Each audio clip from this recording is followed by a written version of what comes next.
Hello! Bienvenue sur la chaîne Curly Salty Travel, la chaîne qui démocratise le voyage, qui parle de gastronomie, de culture et de patrimoine. Et dans cette vidéo, je vais te dire 5 choses que tu ne sais peut-être pas sur le créole. En tout cas, j'espère t'apprendre des choses. Et évidemment, je vais répondre aux 10 questions que je t'ai posées dans la vidéo précédente. C'est parti!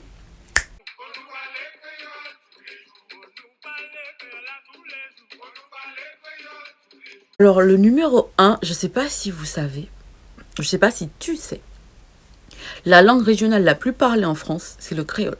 Si tu tapes sur Google « langue régionale la plus parlée en France », la réponse est créole, tout simplement. Et je trouve ça magnifique. Je pense que beaucoup de personnes devraient le savoir, le créole est une langue. Et c'est la langue régionale la plus parlée en France. Donc ça, c'est la première chose que je voulais t'apprendre. La deuxième chose, c'est qu'il y a une étude qui a été faite en 1977 par Jean Hancock. Et on a découvert qu'il y aurait 127 créoles à travers le monde. Les créoles les plus parlées sont issus des langues latines, le français, le portugais, l'anglais et aussi certaines langues africaines.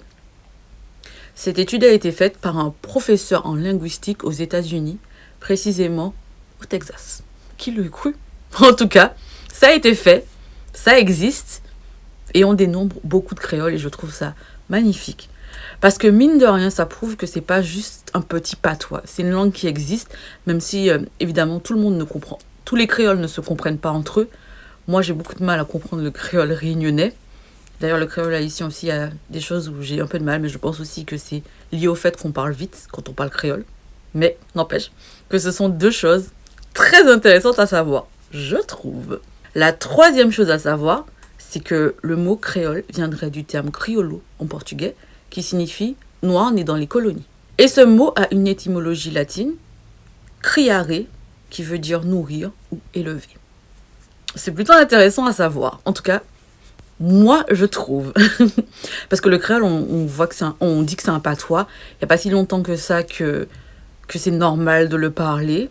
En tout cas pour moi, qui suis née, qui ai grandi en Martinique, j'avais pas du tout le droit de parler créole à mes parents quand j'étais petite parce que c'était mal vu. Maintenant, ça passe mieux. Mais avant, c'était vraiment quelque chose, waouh. Si tu faisais ça, à la limite, je suis sûre que tu en prendrais une, donc du coup, tu tentes pas. Parce que de toute façon, aux Antilles, on va pas tenter. C'est-à-dire, on te dit de pas faire quelque chose, tu sais déjà que les représailles, ça risque d'être dur pour toi, tu tentes pas. Alors, la quatrième chose à savoir, et ça, je le savais même pas, c'est qu'il y a un seul pays en Europe où on parle créole. Et il s'agit de Gibraltar. Alors, le créole de Gibraltar, il s'appelle Llanito ou Franglish. C'est un mélange d'espagnol catalan et d'anglais. Donc voilà, c'est la quatrième chose à savoir. Il y a un pays en Europe qui parle créole et c'est Gibraltar. Bon, je ne sais pas à quoi ça ressemble, j'ai pas encore fait des recherches, mais t'inquiète, un jour, nous parlerons peut-être le créole de Gibraltar, qui sait. Et la cinquième et dernière chose à savoir, c'est que la langue créole a été peu officialisée dans le monde. Il n'y a pas beaucoup de pays qui ont pour langue officielle le créole. Il y en a quelques-uns que j'ai dénombrés. J'en ai trouvé 3. Il s'agit de Haïti, évidemment. Haïti, on sait quelle fierté ils ont pour leur langue, mais aussi on sait qu'ils sont indépendants, donc c'est peut-être plus facile. Il y a aussi les Seychelles et le Vanuatu. Voilà. Ce sont les 5 choses que j'espère t'avoir apprises dans cette vidéo. Si tu as aimé découvrir ces choses, n'hésite pas à liker, à t'abonner et à partager. Et dis-moi en commentaire qu'est-ce que je t'ai appris. Bon, maintenant qu'on a fait ça, dans la vidéo précédente, je te donnais 10 mots à trouver. Maintenant, je te donne les réponses. Est-ce que tu es prête?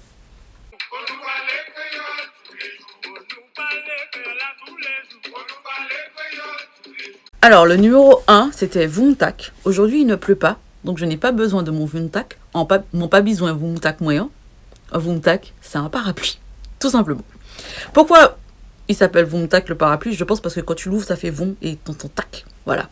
Et c'est pour ça que j'aime le créole, parce qu'il y a ces sonorités qui font que cette langue, elle est extraordinaire. En tout cas, c'est ce qui fait chavirer mon cœur, je pense. Ensuite, le deuxième mot, c'était doctetet. Un doctetet, c'est un psychiatre, tout simplement. C'est un docteur qui s'occupe de la tête. Et c'est aussi comme ça que les Japonais appellent les docteurs. Un docteur, ça se dit, je me souviens plus du mot, mais en fait, ils ont docteur dent, docteur tête, docteur, enfin, ils ont trouvé exactement la même manière de fonctionner. Et c'est plutôt brillant, je trouve, parce que psychologue, dentiste, bon, dentiste, on a pris le dent. Mais docteur des dents, ça aurait été bien aussi. Voilà, tout simplement. Alors, le troisième mot, c'était Blukutum. Blukutum, ça veut dire vacarme, tout simplement, parce que Blukutum, quoi. Le quatrième mot, c'était Apache. Et Apache, ça veut dire vorace. Ça veut dire agoulou. Agoulou, c'est un mot créole qui veut dire vorace, tout simplement. Donc, je vous donne même des synonymes au cas où. Le cinquième mot, c'était ficelle bonda, qui est aussi appelé string ficelle, qui veut dire string. Voilà. Je sais pas si c'est utile à quelqu'un, mais au moins, si un jour tu dois dire ça, tu sais comment on dit. Le numéro 6, c'était fianzan. Fianzan qui veut dire grippé, mal en point. Peut-être que tu l'es en ce moment parce que les températures en France, c'est pas vraiment ça, hein. On va pas se mentir. Le numéro 8, c'était prélais ou prélaise. C'est une personne qui est élégante. Le numéro 9, c'était précaution, qui veut dire précaution, tout simplement. Celui-là, je pense qu'il était facile. Le numéro 10, le dernier, c'était tambou des bondas, qui veut dire traître. Voilà. C'est pas la meilleure note sur laquelle je vais terminer cette vidéo, mais n'empêche que c'est toujours intéressant de connaître quelques mots en créole martiniquais, parce que c'est le créole que je maîtrise, mais je ne désespère pas. Un jour, peut-être, je parlerai d'autres créoles couramment ou pas, je ne sais pas. En tout cas, dis-moi en commentaire quel mot tu avais trouvé. Dis-moi aussi en commentaire sur les 5 choses que je t'ai apprises, qu'est-ce que tu savais sur le créole. N'oublie pas de t'abonner, de lâcher un like, et je te dis en lot de soleil. Désolée, mais c'est pas l'État qui m'a empêché de vivre. Je vis, pardon, parce que la vie est trop courte. Je suis désolée, je sors. Je vais sortir avec prudence et précaution.